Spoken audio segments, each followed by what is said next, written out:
This is something I've always wondered about you. A lot of people take the Peter McCormick approach in crypto. Nothing wrong with that, where you start off, me too, you think all cryptocurrencies are equal. Did you start off by liking just general, crypto, altcoins, it's all good, or did you always start off with Bitcoin? How did you make that journey?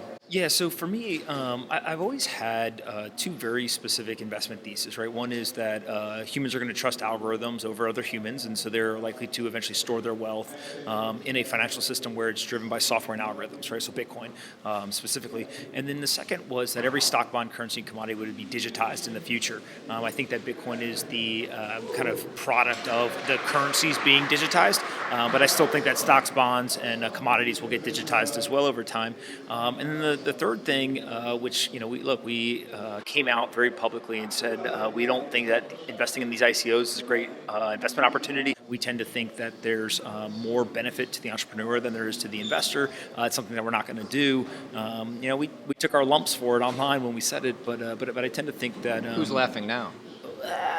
You said it, not me, but but I do tend to think that there will be a time and a place for new funding mechanisms for corporations. I just don't think that the form factor in which it played out in 2017 is going to be it. So we'll see kind of where that ends up over the next kind of 5 years or so. I think everybody goes through a similar journey where they see altcoins and Bitcoin as the same thing. We were into crypto before we started the YouTube channel, but as we learn more, we see that Bitcoin, the value that Bitcoin brings is very different than the altcoins. Could you explain your journey with that? Yeah, it was a complicated one because I was interviewing Bitcoiners and I was interviewing shitcoiners, and I got a lot of flack for it. A lot of people really pissed off at me saying I'm interviewing scammers, giving a platform to them, and it made me go through like a journey of learning. But a couple of things happened. Okay, getting to know Alex Gladstein of the Human Rights Foundation and learning about what Bitcoin could do for human rights and freedom, that was important for me. Secondly, I kind of had to ask myself, I'm like, what am I using? I used Bitcoin. Like, I used it for a problem I had getting a treatment for my mother. I use it as, to invoice me with remittance with my business. I use it to pay for things sometimes. I think at least 20 times a month I use Bitcoin. I don't fucking use any of this other stuff. Right. And then I asked people, what are you using it for? And maybe there's some developers using Ethereum for developer tools, but no one's really using this stuff. And also sometimes, I don't think it's a bad thing to say, I don't get this shit, right? This stuff's complicated. I don't understand economics or tech to the way some other people do. Okay, if I don't, what am I going to do? I'm going to have to trust other people. I'm going to have to follow other people and say, who do I trust? Who do I think speaks a good game? And then I've done that, and you know what? On the side of Bitcoin, there's some really good, smart people I really trust, and I trust their opinions. And, when they explain to me the problems with scaling blockchains, or they explain to me with the monetary problems of alternative currencies, I kind of believe them. I'm like, that makes sense. So, yeah, for me, it then became very easy to just focus on Bitcoin, put all my attention in Bitcoin. Look, if people want to create other shit, go ahead, do it. I mean, don't lie to people, but if you want to create it, I don't care.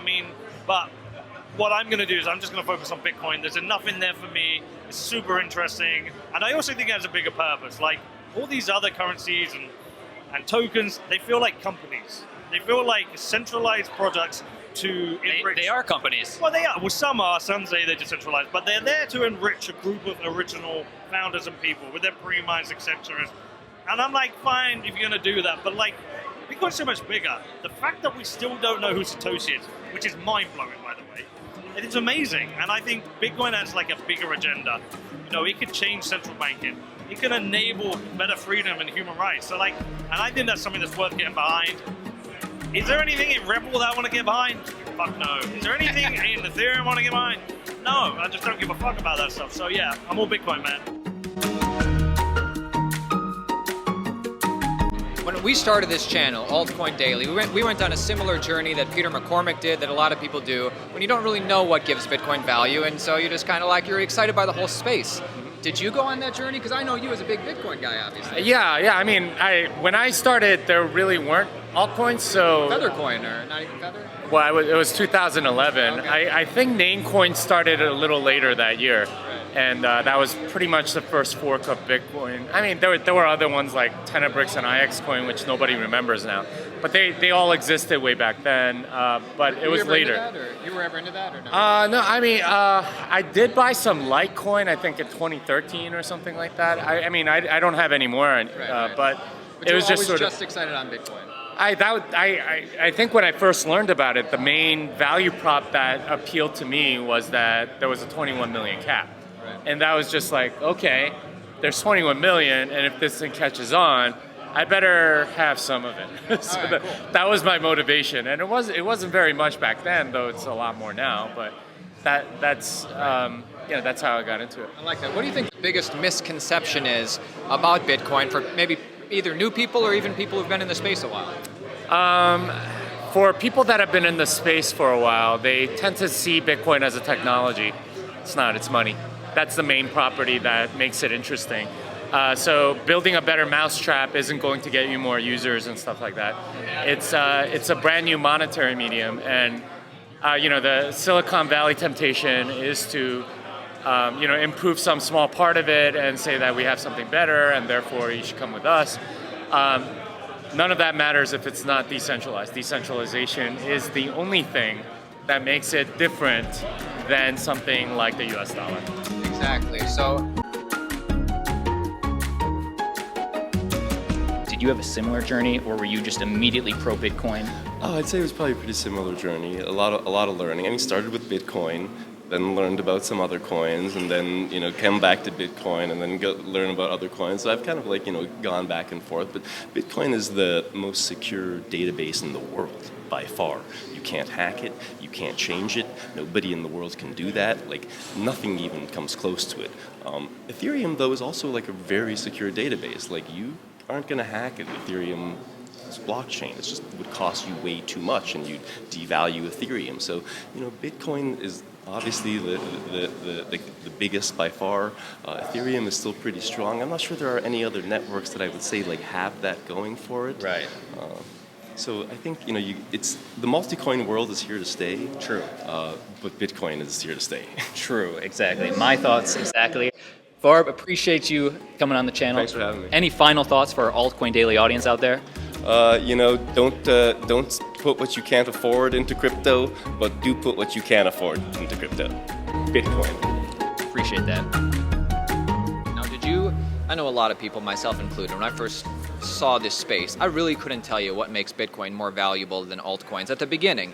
Now I went through that journey. I can obviously say that now. Did you start out that way, or was it always Bitcoin? Yeah, I was a shitcoiner. Yeah. I was a shitcoiner when I first got into the industry, and I think what you were saying, it's like the meme is so true. Like the Galaxy Brain meme. Have you seen it? Where it's like you start and you focus on Bitcoin, then you go to altcoins, and then you end up going back to Bitcoin. That's what I found. I think altcoins can be fun. Some of them, not all of them, are scammy. I'm not as hardline as some maximalists. They don't need to be. They're not necessarily all scammy, but it doesn't mean they're all investable. Yeah, that's what I like. I think that's a fair point. Yeah, but I did definitely start from a place of Bitcoin is just a slow, energy chugging grandpa. We don't need it, and there's a reason that it's number one, and that's why I'm long term bullish on it, obviously. But I work for Bitcoin Magazine, so we know who pays the bills for this guy. But that's cool, man. That's a cool job. I guess final question. We're very bullish on Bitcoin in general, but when you first got into crypto, did you immediately recognize the difference, or what was your journey when you first?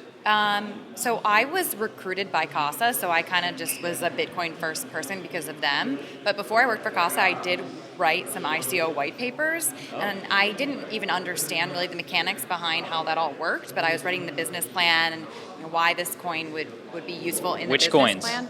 They never have launched, actually. Oh. Yeah. So it was kind of like during the top of the craze of the market, and then ended up not going through. But I, at the time when I was writing those papers, was even thinking to myself, this feels like a scam. This feels unnecessary. Right. And people are just jumping in and trying to look for a cheap way to raise money, because that was how you could raise money at the time. So wild times back then. Yeah, wild times. So I would just stay wary of those things. Of course, if you're interested in it, go ahead and do it. But Bitcoin's the first one, so if Bitcoin fails, they'll all fail. I think you're not wrong. Any final thoughts for our very loyal Altcoin Daily community? Final message. Thanks for tuning in. That's right. Did I steal your line? I was going to end it, but that's okay.